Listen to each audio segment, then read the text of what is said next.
이스라엘 백성들이 애굽에서 나와서 광야 40년을 지나고 그리고 요단강을 건너서 이제 가장 난공불락이라고 하는 여리고성 앞에 서 있습니다. 바로 그곳이 길갈이죠. 이 길갈이라고 하는 그 의미가 지나갔다, 잊어버렸다라고 하는 그런 뜻을 갖고 있습니다. 근데 이 길갈에는 또 하나의 특징이 있죠. 바로 이스라엘 백성들이 요단강을 건너고 난 후에 기념비를 세웠던 장소입니다. 그래서 하나님이 함께 하시고 하나님이 인도하셨고 하나님께서 이루시는 대로 이루어졌다라고 하는 것을 표시하는 데죠. 그런데 이것이 그렇게 귀중한 곳이기도 하지만 또한 이것은 굉장히 두렵고 떨리는 곳이기도 하다라는 것이죠. 왜냐하면 이스라엘 백성들이 이제 하나님께서 약속하신 가나안 땅에 들어가기 위해서 그 가나안 땅에 들어가기 위한 가장 중요한 길목에 서 있습니다. 이 여리고성을 지나지 않고는 가나안 땅에 들어갈 수가 없습니다.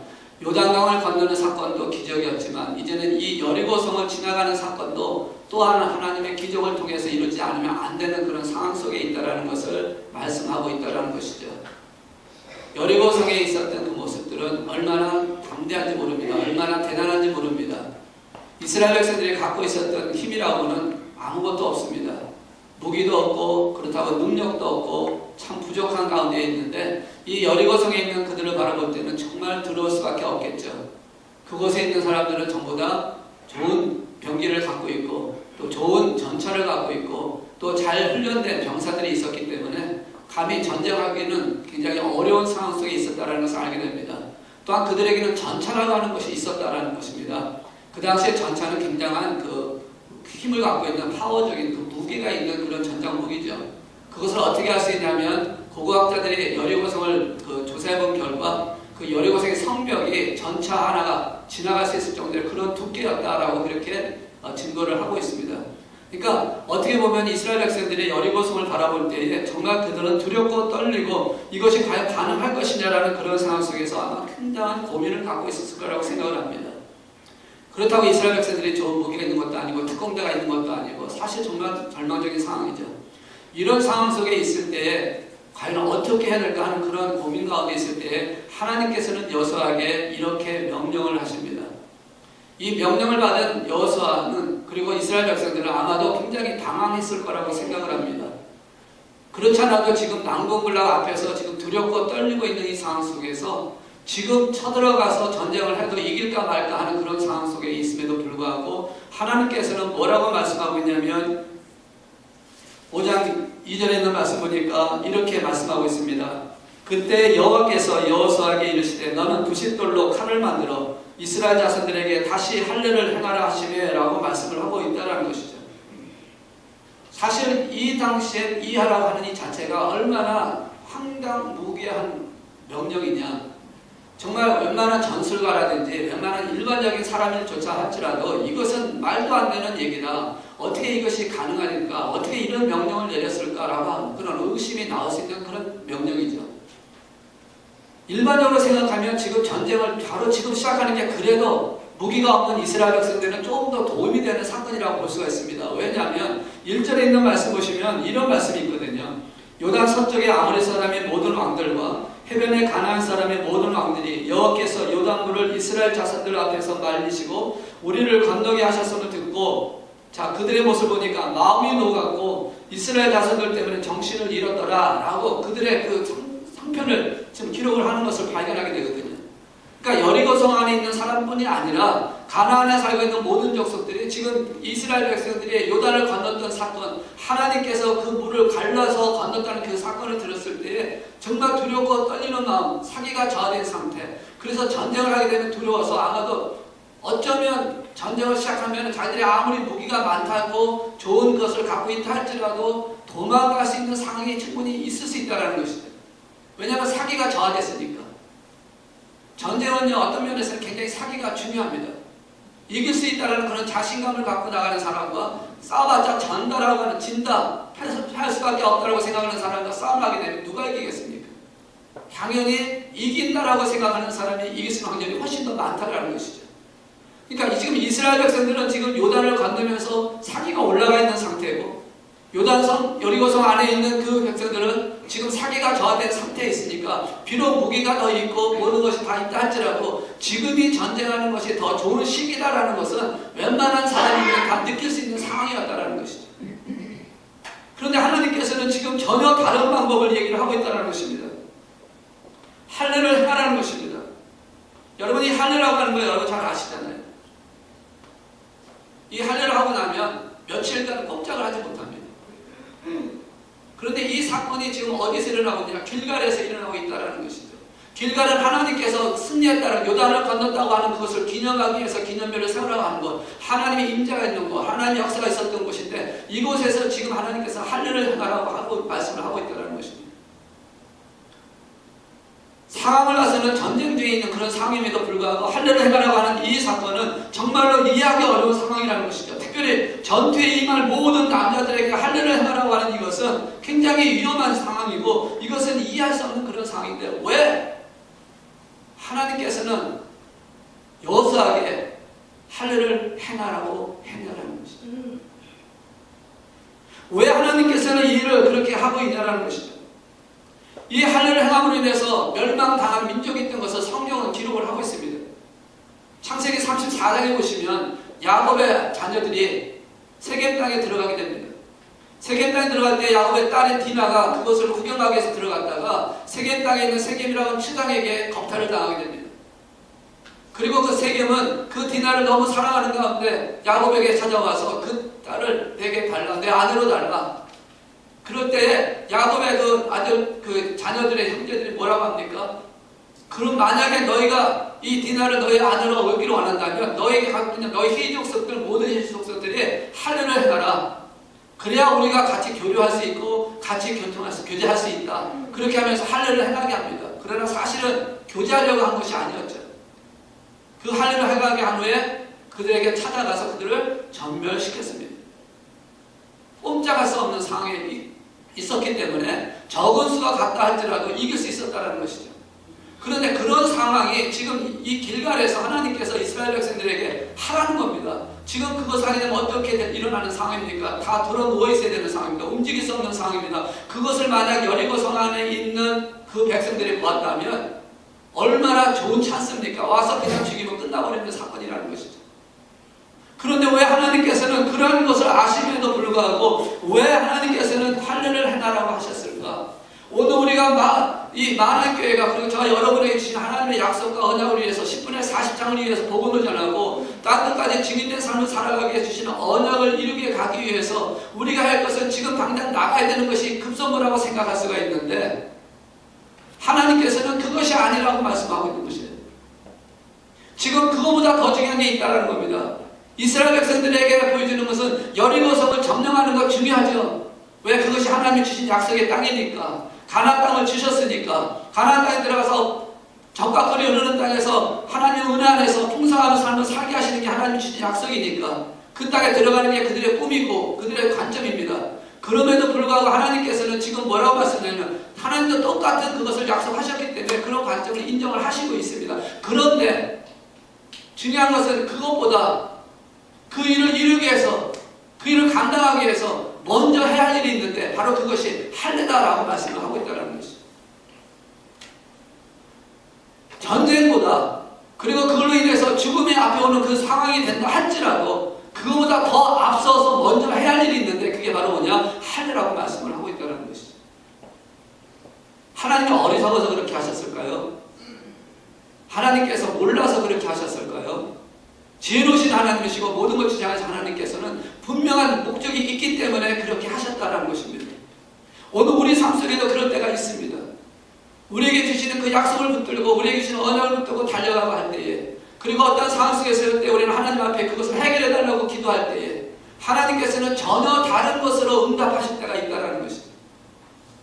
전혀 생각지도 않았던 것으로 결과를 이끌어가면서 동행하실 때도 있다는 것입니다. 왜 그러셨을까? 왜 하나님께서는 그렇게 인도하실까? 우리 만안교회가 가야 할 길이 분명히 정해져 있음에도 불구하고 왜 하나님께서는 때때로 따라서는 왜 다른 길을 걸어가게 하시는 것처럼 보여지게 하실까? 왜 하나님께서는 이렇게 하시는 것을 하고 계신 것일까? 오늘 이 이스라엘 백성들에게 여호수아에게 찾아오신 하나님께서 이 엉뚱한 명령을 하시는 이것을 우리가 이해할 수 없고 우리가 받아들일 수 없는 상황이라 할지라도 하나님께서는 이렇게 말씀을 하고 있는 것입니다. 거기에는 내 계획이 있다. 거기에는 내가 하는 어떠한 섭리가 있다는 것입니다. 오늘 그 섭리를 함께 나누려고 하는 것입니다. 왜 하셨을까? 왜 이스라엘 백성들에게 할례를 먼저 행하라고 하셨을까? 오늘 우리 삶 속에도 같이 여러 가지 상황이 있을 때 때때로 하나님께서 엉뚱한 것으로 응답하실 때 우리는 그것을 통해서 하나님의 계획을 볼 수 있는 눈이 되기를 원한다는 것입니다. 그걸 통해서 하나님께서는 이렇게 하시는 이유는 분명히 이것보다 이것이 더 중요하기 때문에 이것이 더 먼저 이루어져야 하기 때문에 하나님이 내게 주시는 것이라는 것을 오늘 말씀을 통해서 깨닫는 시간 되기를 원하는 것입니다. 자, 그럼 왜 하나님께서는 할례를 먼저 행하기를 원하셨을까? 7절에 있는 말씀 보니까 이렇게 말씀을 하고 있습니다. 그들의 대를 잇게 하신 이 자손에게 여호수아가 할례를 행하였으니 길에서는 그들에게 할례를 행하지 못했으므로 할례 없는 자가 되었음이었더라 라고 말씀합니다. 할례를 하지 않는 자는 어떤 자예요? 할례 없는 자가 되었다. 다시 말해서 하나님과의 관계가 없는 사람이다 라는 얘기입니다. 그래서 하나님께서는 이스라엘 백성들을 인도해 오셨고 지금까지 오셨는데 믿음 안에서 달려왔습니다. 하나님의 인도하심 따라왔습니다. 그런데 하나님께서는 그들에게 뭐라고 말씀하냐면 너와 나는 아직 관계가 이루어지지 않았다라고 말씀을 하고 있다는 것이 하나님과 관계가 제일 중요하다는 것을 알게 하시기 위해서 그렇다는 것입니다. 하나님께서 이스라엘 백성들이 가야 하는 가나안 땅에 가는 것이 목적인 것을 아시고 또 그렇게 이끌어 오셨습니다. 그런데 그렇게 되어지기 위해서는 무엇보다 먼저 선제되어야 할 부분이 뭐냐? 하나님과 관계가 회복되지 않으면 안 된다는 겁니다. 하나님과의 관계가 맺어져 있지 않으면 안 된다라고 말씀하고 있는 것이에요. 그래서 할례를 행하게 하신다라고 말씀하고 있다는 것입니다. 하나님의 관계가 유지되어야 여리송에 가서 이길 수가 있고 가나안 땅에서도 복되게 살 수 있다는 것을 그들에게 알려주시기 위해서 할례를 먼저 행하게 하셨다는 것이에요. 그것이 죽음 앞에 있는 상황이 된다 할지라도 하나님과 관계가 되어지지 않는 상태라면 죽는 것이 훨씬 더 어떤 면에서는 더 나을 수도 있다고 말씀하는 것입니다. 하나님과 관계가 이루어지지 않으면 안 된다는 것입니다. 그래서 할례를 행하라고 말씀하고 있는 것이죠. 만약에 하나님과 관계가 되어있지 않는다면 그 사람은 자연이라고 볼 수가 있겠죠. 그 자연의 입장에서 여리고성에 들어갔고 가나안 땅에 들어갔다고 해봅시다. 어떤 결과를 가져오게 될까요? 자기의 자유의지로 말미암아 자기가 원하는 것을 선택하고 자기가 바라는 것을 바라보면서 행동으로 옮기므로 말미암아 오히려 가나안 땅에 들어간 것이 저주가 되어질 수 있다는 것이. 여러분, 축복이 풍성함이 결코 축복이 되기 위해서는요, 진짜 축복이 되기 위해서는요, 하나님의 관계가 맺어져 있을 때 진짜 축복이 되어지는 것입니다. 하나님의 관계가 없는 상태에서 가져지는 풍성한 삶은요, 어떤 면에서는 저주가 되어질 수 있다는 것입니다. 여러분, 한번 세상에서 바라보세요. 풍성하게 갖고 있는, 물질적으로, 지식적으로, 재능적으로 많은 걸 갖고 있는 사람, 하나님과 가까워지는 것을 본 적이 부족하다는 것이죠. 그것 때문에 하나님과 관계가 멀어지고, 그것 때문에 하나님을 믿지 않냐고, 그것 때문에 하나님의 떨어지는 대로 삶을 살아가지 않음으로 인해서 결국 지옥에 갈 수밖에 없는 존재로 끝나버리는 삶을 얼마나 많이 보내라는 것이죠. 풍성함이 축복이긴 하지만 하나님의 관계가 없는 상태에서 부어지는 풍성함은 그게 저주가 될 수 있다는 겁니다. 그러니까 하나님께서 여리고성에 들어가기 이전에 무엇보다 저들에게 먼저 보여준 것은 하나님과의 관계를 회복하기를 원한다는 것이죠. 여러분, 한번 이 상황을 통해서 한번 보시면요, 여리고성에 들어가려고 할 때 이스라엘 백성들이 갖고 있었던 건 하나도 없다라는 것을 압니다. 그런데 만약에 들어갔다고 해봅시다. 승리했다고 해봅시다. 그럼 뭐가 느껴질 것이에요? 하나님이 도우셨다라는 그것이 생각하기 이전에 우리가 이렇게 했구나라는 자만심과 교만심이 생길 수가 있다는 거예요. 하나님의 관계가 없다면. 그러니까 하나님은 그 관계를 이루기를 원하신 겁니다. 7절에 있는 말씀 보니까 할례를 통해서 너는 나와 관계가 있다라는 것을 인식시켜주기 위해서, 그것을 통해서 그들이 생각하고 경험하기 위해서 할례를 통해서 너와 나의 관계가 이제는 맺어졌다. 내가 너와 함께 있고 너는 나와 함께 있다는 것을 알게 하시기 위해서 할례를 행하게 하시는 하나님의 계획을 우리는 봐야 한다는 것입니다. 왜 그렇습니까? 그들은 40년 동안 광야 생활 동안에 보고 배운 게 뭔지 아십니까? 원망과 불평이었습니다. 1세대들의 원망과 불평을 인해서 광야에서 죽었지만 2세대는 광야에서 태어나면서 부모들에게 보고 배운 것이 원망과 불평이었다는 것이죠. 그런 가운데 있는 그들이 하나님과 관계가 없이는 조금만 뭐가 잘못돼도 원망과 불평이 왜 안 나왔겠냐는 것이죠. 오늘 여기 있는 말씀을 통해서 우리에게 분명히 말씀합니다.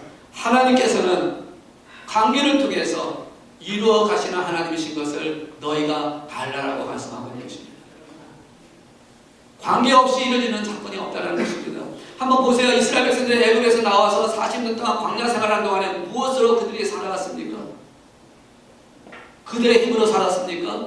그들의 힘으로 블레셋과 싸움했습니까? 그들의 힘으로 물을 얻었습니까? 아니라는 것입니다. 애굽에서 나와서 광야 생활 40년 동안에 하나님의 관계 속에서, 하나님의 인도하심 속에서, 이 하나님의 보호하심 속에서 그들은 삶을 이끌어 올 수가 있었다는 것이죠.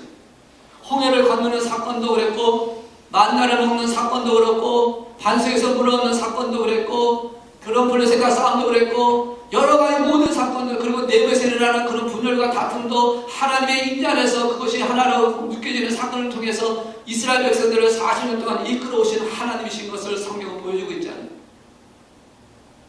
하나님의 관계 속에서 이루어진 사건입니다. 왜? 그들이 나올 때는 어떤 사람이었습니까? 애굽에서 나올 때 1세대들은 다 할례를 받고 나온 자들이었습니다. 하나님과 관계 속에서 나왔습니다. 6월절 어린 양의 그 통해서 하나님과 관계 속에서 나왔기 때문에 하나님이 그들을 인도하시고 그들을 보호하시고 동행하시고 역사하실 수가 있었다는 것이죠. 그런데 7절에 있는 말씀 보니까 그들은 광야에서 태어난 자들은 할례가 없었다는 겁니다. 그래서 할례가 없는 자가 되었다는 겁니다. 하나님과 관계가 없었다는 것을 말씀하는 것이에요. 물론 함께 있었습니다. 그럼에도 불구하고 하나님의 관계를 인정하는 그것을 못했다는 것이죠. 그것을 하나님께서는 오늘 할례를 통해서, 이 길갈에서 할례를 통해서 이제 너와 내가 이스라엘 백성과 하나님과 이제는 관계를 맺어졌다. 이제는 하나님 나라의 백성이 되어질 수 있었고 하나님의 인도하심에 끌어난 하나님의 자녀가 될 수 있다라고 하는 그 관계를 기억하게 하기 위해서 할례를 행하게 하셨다라는 것입니다. 오늘 시간 말씀을 통해서 하나님 우리에게 이렇게 말씀합니다. 너와 나의 관계를 온전히 기억을 하라는 것입니다. 예수를 통해서 하나님의 자녀가 된 그것을 기억하라는 겁니다. 그 관계를 기억하고 살아야 된다는 것을 말씀을 하고 있는 것입니다. 혹시라도 내 인생에서 아니면 내 가정에서 아니면 내가 살고 있는 이 지역에서 내 교회가 내 가정에 뭔가 문제가 있고 뭔가 어려움이 있고 뭔가 힘든 일이 있을 때 우리는 길갈에서 하나님의 할례를 받았던 것처럼 이스라엘 백성이 할례를 받았던 것처럼 오늘 저와 여러분이 그런 상황이 생겼다고 한다면 그런 문제가 생겼다고 한다면 이것을 기억하라는 것입니다. 내가 하나님과의 관계가 올바로 되어 있냐를, 내 가정에 하나님과 관계가 올바로 되어 있는지를 보아라는 것입니다. 내 사업장에 어떤 문제가 생겼다면 하나님과의 관계가 과연 잘 이루어지고 있느냐를 보라는 것입니다. 그러한 길갈에서 보라는 겁니다. 여리고성을 앞에 있는 그 상황 속에서 절망적인 상황 같은 그런 상황에서 하나님과의 관계가 잘 되어 있느냐를 보라는 것입니다. 오늘 우리 만왕교회가 바로 그러기를 원하는 것입니다. 사명을 이루기 위해서 가기 위해서, 언약을 이루기 위해서 가기 위해서 과연 우리는 정말 하나님과 관계가 올바르게 지금 연결되어 있느냐를 보라는 것입니다. 그 관계를 이뤘을 때 하나님께서는 여리고성을 들어갈 수 있는 길을 허락해 주시겠다고 말씀을 하고 있는 것입니다. 내 인생의 성공과 행복과 그리고 모든 일을 이루시는 이는 하나님이십니다. 우리가 아니에요. 우리는 할 수 없는 존재라는 것을 분명히 알아야 하는 것입니다. 너희는 먼저 그의 나라와 의를 구하라. 그리하면 이 모든 것을 너에게 더하여 주시리라 하시는 그 하나님의 우선순위에 대한 부분이 바로 오늘 우리에게 주시는 말씀이라는 것입니다. 하나님과의 관계가 우선이 되어야 된다는 겁니다. 목적이 위해서, 전쟁을 위해서, 싸움을 위해서 나가야 되는데 그 싸움을 하기 위해서는 우리에게 무엇보다 우선순위가 먼저 돼야 할 부분이 뭐냐면 하나님과의 관계가 먼저 맺어지지 않으면 안 된다는 것입니다. 우리는 싸울 수 있는 힘이 없습니다. 우리는 성공할 수 있는 DNA가 없습니다. 능력이 없습니다. 있다고 생각한다면 교만입니다. 자만이고요. 우리는 할 수 없는 존재라는 것을 인정해야 되고, 그래서 그래서 그것을 믿음으로, 그래서 하나님 앞에 나의 관계를 다시 회복하는 삶의 우선순위를, 내 신앙의 우선순위를 하나님과 관계를 맺어진다 때 하나님의 능력이, 하나님의 역사심이, 하나님의 승리하심이 오늘 우리를 통해서, 우리 교회를 통해서 나타나게 하실 줄로 믿습니다. 아멘. 그래서 하나님 관계를 먼저 맺고 그것을 인정하고 그렇게 하기 위해서 하나님께서는 여호수아에게 이제 너희가 이 길갈에서 여리고성을 쳐들어가기 이전에 먼저 하나님과 관계를 회복하라고 말씀을 하고 있는 것입니다. 두 번째로는요, 왜 할례를 행하게 하셨냐면 9절에 있는 말씀을 통해서 이렇게 말씀합니다. 여호와께서 여호수아에게 이르시되 내가 오늘 애굽의 수치를 너에게서 떠나가게 하였다 하셨으므로 그곳 이름은 오늘까지 길갈이라 하느니라. 여기 보시면 애굽의 수치를 너에게서 떠나가게 하였다라고 말씀합니다. 애굽의 수치라는 말은 무슨 말입니까? 하나님이 선택한 백성인 이스라엘 백성들이 애굽에서 종노릇했다라는 것입니다. 비참한 삶을 살았다라는 것입니다. 뭘 잃어버렸기 때문에? 하나님의 백성이라는 것을 잃어버렸기 때문에, 하나님의 자녀라는 것을 잃어버렸기 때문에 수치를 당했다라는 것입니다. 그런데 이 수치를 오늘 할례를 통해서, 이 길갈에서 할례를 통해서 그 수치를 거두겠다라고 말씀하는 것입니다. 그걸 벗어나게 하시겠다라는 말씀하는 것입니다. 하나님과의 관계를 다시 맺게 하실 뿐만 아니라 이제 너는 하나님과 관계를 통해서 너는 이제 하나님의 자녀가 되었다라는 것을 늘 기억하라는 것입니다. 하나님의 자녀된 정체성을 잊지 말라고 할례를 행하게 하셨다라는 것입니다. 오늘 그것을 우리에게 말씀을 하고 있는 것입니다. 이제 너는 이 할례를 통해서 너는 하나님의 백성이 되었다. 너는 하나님의 자녀가 됐다. 그 정체성을 잃지 마라. 그러기 위해서는 너에게 할례를 행하라는 것입니다. 창세기 17장 9절에서 10절에 있는 말씀 보시면 하나님께서 아브라함과 맺었던 언약 중에 이런 말씀이 있죠. 하나님이 아브라함에게 이르시되 그런즉 너는 내 언약을 지키고 내 후손도 대대로 지키라. 너희 중 남자는 다 할례를 받으라. 이것이 나와 너희와 너희 후손 사이에 지킬 내 언약이니라. 너희는 포피를 베어라. 이것이 나와 너희 사이 언약의 표징이 남자는 집에서 난 자나 또는 너희 자손이 아니라 이방 사람에게서 돈으로 산자를 방문하고 난지 8일 만에 할례를 받을 것이니라. 그래서 할례를 받을 때는 누구의 후손이 된다요? 아브라함의 후손이 된다. 자손이 된다는 것이죠. 근데 그 아브라함은 누굽니까? 하나님의 선택한 민족이요 백성이라는 것이죠.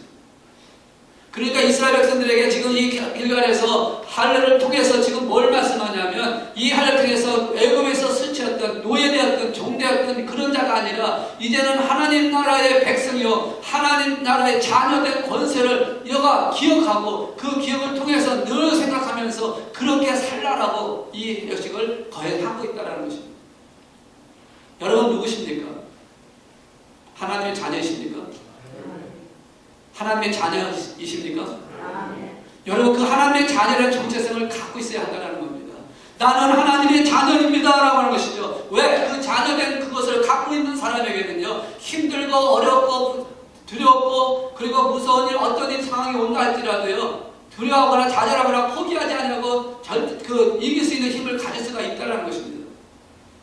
근데 내가 하나님의 자녀라는 정체성을 잃어버리고 사는 사람은요 어려운 일이 왔을 때, 힘든 일이 왔을 때, 절망적인 상황이 왔을 때 어떨까요? 포기하고 좌절하고 떠나버리는 삶을 살 수밖에 없다는 것이죠. 힘들고 어려운 일을 당하면 어쩔 수 없는 팔자소관이라고 생각하면 떠나는 사람들이 얼마나 많습니까? 그러나 여러분은 하나님의 자녀라는 그 정체성이 있다면 우리는 하나님의 자녀이기 때문에 어떠한 것이 우리 앞에 온다 할지라도 하나님의 자녀 앞에 못할 게 없기 때문에 하나님의 능력으로 승리할 수 있다는 그 믿음이 있기 때문에 그 모든 것을 승리하는 삶을 살아갈 수 있다는 것입니다. 근데 그 정체성이 없으니까 자꾸만 넘어지는 거잖아요. 그 정체성을 잃어버리니까 자꾸만 실패하는 거잖아요. 그리고 아파하고 상처받아하고 힘들어한다는 것이죠. 내가 하나님의 자녀라는 것을 인식하게 된다면 그걸 통해서 하나님이 내 주인이시고 하나님이 나의 모든 것임을 고백하기 때문에 어떠한 것이 앞에 온다 할지라도 두려워하지 않게 된다는 것입니다. 사실 10분에 40장까지 나가는 거 두려운 일이죠. 여기서는 느끼지 못하니까 할 수 있을 것이라고 자신을 가질지 모르지만 그 환경에 처하게 되면 왜 두렵지 않겠습니까? 여기서도 세상에 살면서 때때로는 여러 가지 일로 인해서 얼마나 두렵고 떨리는 일이 많습니까?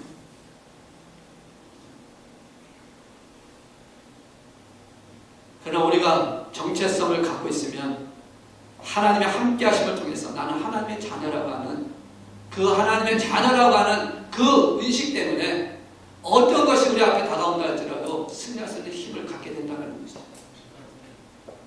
그 정체성을 그것을 왜 하려고 했을까? 여러분 우리는 생리현상이 있습니다. 그래서 하루에 보통 3번에서 4번 정도는 항상 생리현상적인 영상을 통해서 볼일을 봐야 돼요.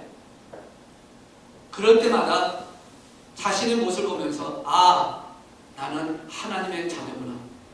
나는 하나님의 백성이라는 것을 인식하라는 것입니다. 그럼 지금 우리가 그럼 할례를 해야 됩니까? 그런 말은 아니죠.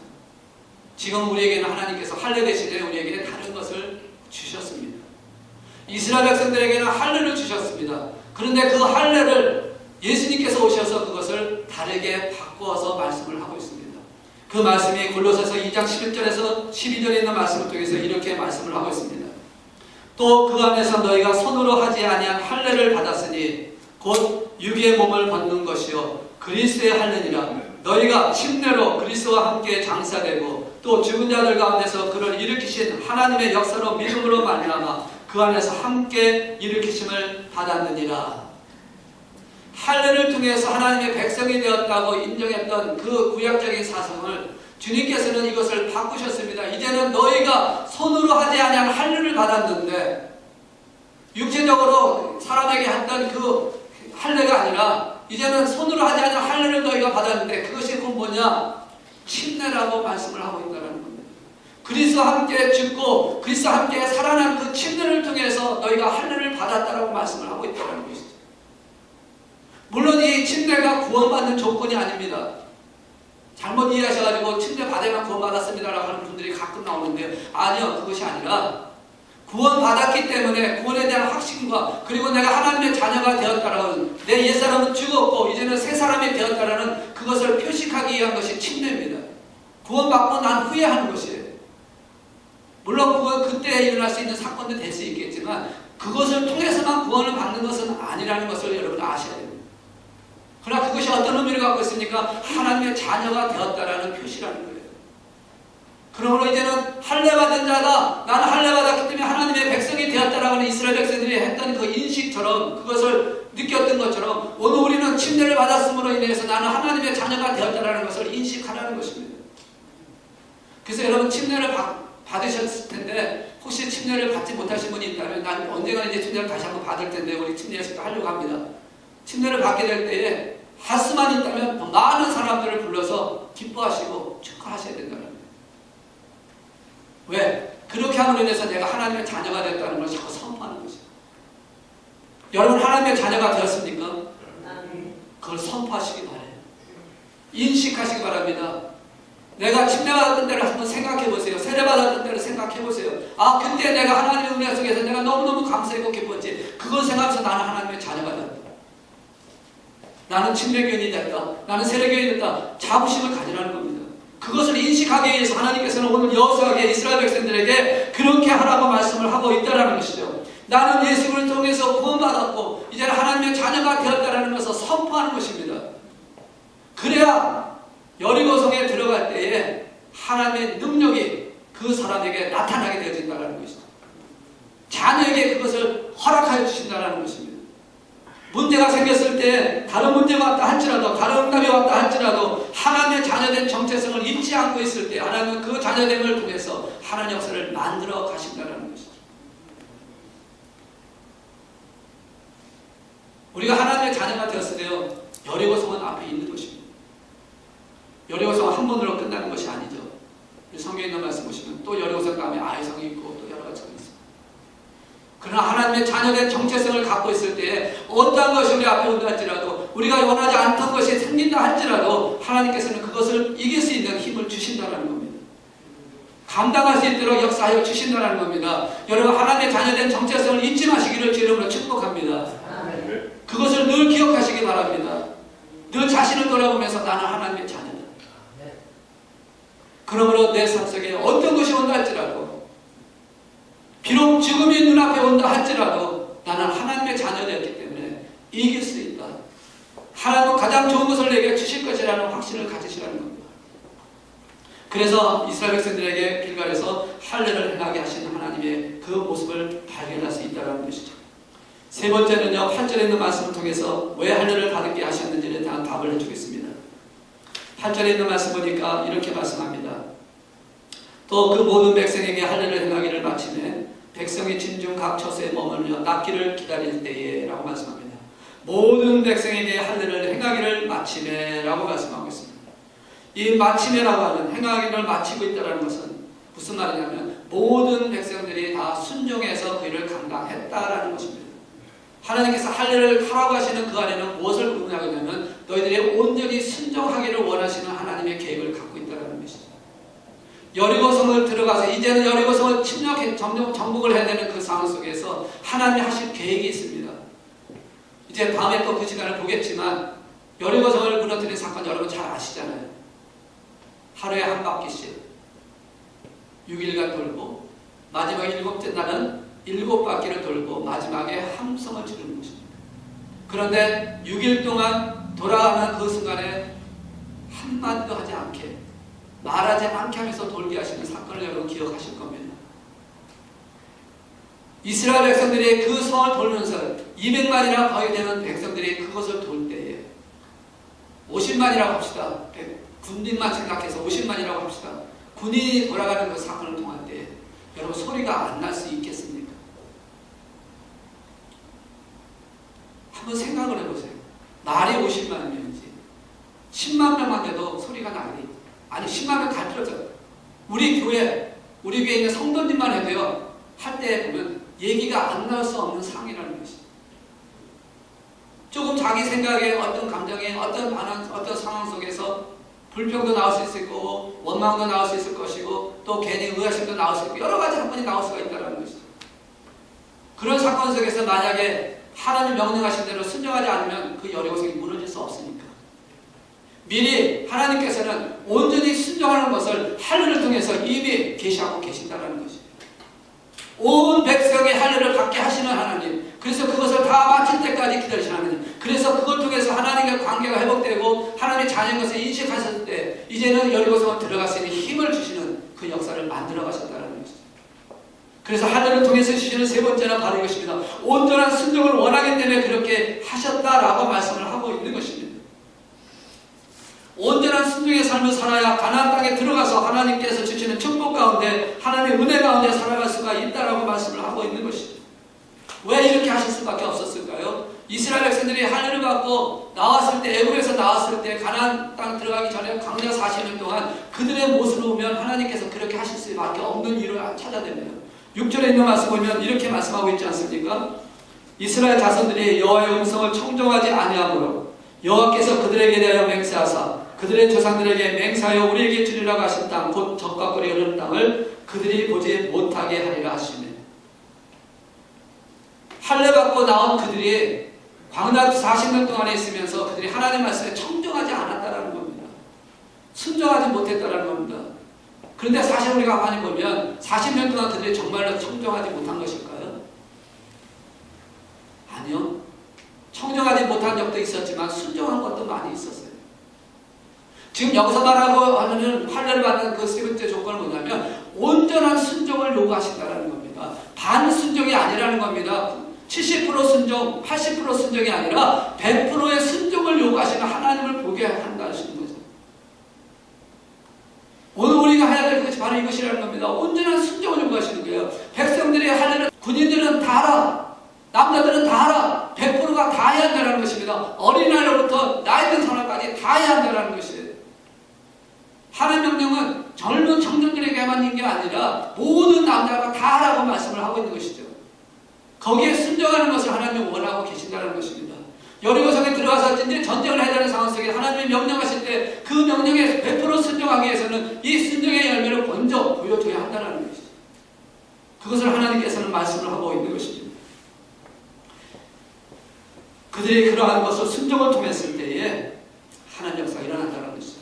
이 온전한 순종이라고 하는 것은 또 다른 말로 뭐를 표현할 수 있냐면 내가 죽었다라는 표시입니다. 그래서 세 번째로 주시는 온전한 순종은 이 의미를 갖고 있는 너가 죽었다라는 것을 알라는 거죠. 여러분 죽었습니까? 여러분 성령 안에서 죽었습니까? 여러분 예수 그리스도 안에서 죽었습니까? 대답을 하기가 좀 힘들죠. 저도 대답하기가 참 힘듭니다. 정말 내가 죽었을까? 죽었다고 생각을 하는데도 조그만 어떤 문제만 생기고 어떤 사건만 생기면 내가 죽었던 것이 다시 살아나서 그대로 나타나는 나의 모습을 볼 때가 얼마나 많은지 몰라요. 그러니까 주님께서는 여리고성에 들어가기 전에 이스라엘 백성들에게 할례를 통해서 내가 죽었다라는 것을 자꾸 인식하라는 겁니다. 다시 여러분 얼마나 우리가 참 비열합니까? 좋을 때는 다 죽은 것 같은데요. 좋지 않을 때는 금방 살아나는 게 우리들의 모습 아닙니까?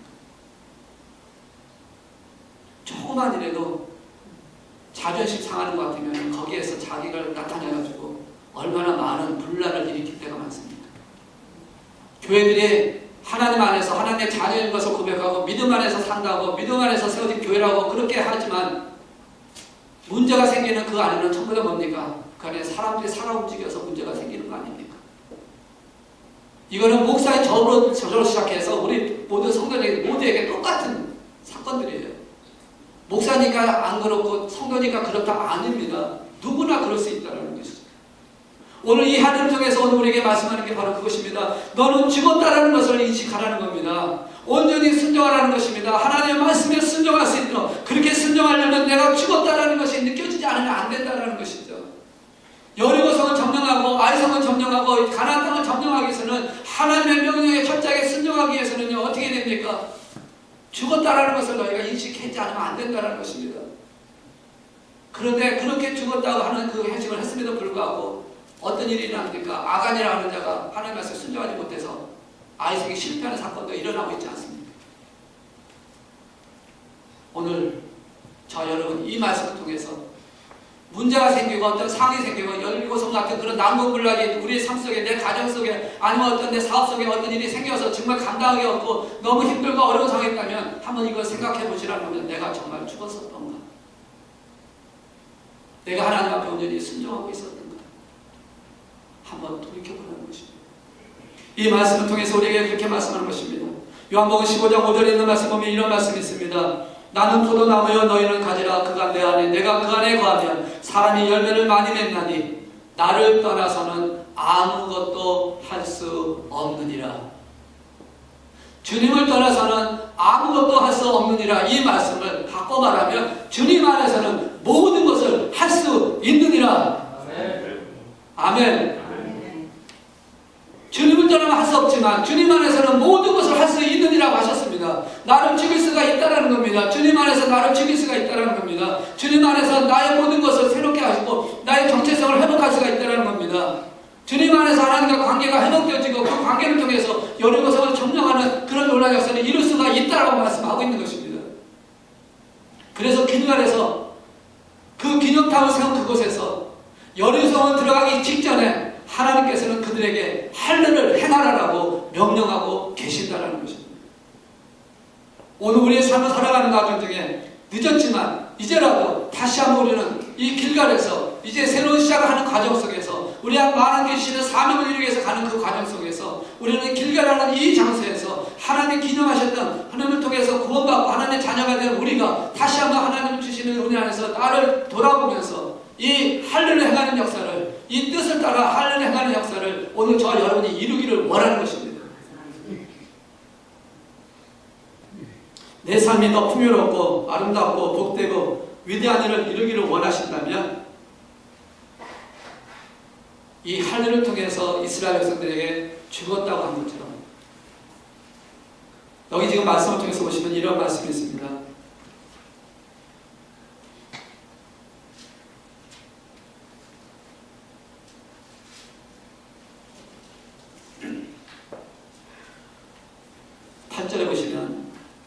모든 백성이 할례를 행하기를 마치면 백성이 진중 각 처소에 머물며 낫기를 기다릴 때에 라고 하고 있습니다. 낫기를 기다릴 때에 하나님의 시간을 기다리고 있는 것입니다. 우리가 할례를 행하고 주님 난 죽었습니다. 주님 이제는 주님과 함께 사는 주님의 인도하심에 따라 순종하는 자녀답게 순종하며 사는 하나님의 말씀을 듣고 하나님의 인도하심에 따라 순종하며 살아가는 제가 되었음을 고백합니다. 그런 고백을 하고 난 후에 하나님의 시간까지 기다려야 한다는 것이 할례가 바로 그것입니다. 기다리라는 겁니다. 그런데 우리는 기다리지 못해서 자꾸 뭔가를 해보려고 합니다. 내 방법으로 뭔가를 해보려고 하고요. 내 뜻대로 뭔가를 이뤄가려고 노력을 해봅니다. 그러다가 실패하는 것입니다. 그러다 쓰러지고 있다는 것입니다. 하나님을 의지한다고 하면서 우리는 내 마음대로 뭔가를 해보려고 하는 것이 항상 내 마음속에 작용하고 있다는 것입니다. 하나님께 죽었습니다. 하나님 저는 죽었습니다. 그렇게 고백하고 그렇게 선포하면서도 내 안에는 뭐가 있냐면 내가 마음대로 내 생각대로 해보려고 하는 것이 자꾸만 꿈틀꿈틀 거린다는 것입니다. 그거를 여러분 이기지 못하면 안 된다는 겁니다. 거기에 넘어지면 안 된다는 것입니다. 왜냐하면 우리는 빨리 하고 싶은 게 있어요. 우리는 뭔가 이루어야지만 된다고 생각합니다. 저도 그런 생각이 들 때가 너무 많아요. 왜 변화가 없지? 왜 성장이 안 되지? 왜 열매가 없지? 그것 때문에 하나님께서 지금 낮아지라고 하시는데 낮추라고 하시는데 하나님께서 계획하고 지금은 이때니까 이렇게 하고 있으라고 하는데 자꾸 내 계획 속에서 내 생각 속에서 이렇게 하면 어떨까? 이렇게 하면 더 좋지 않을까? 이렇게 하면 더 열매를 맺지 않을까? 그 생각이 자꾸 떠올린다는 것이 여러분들 그걸 죽여야 한다는 거예요.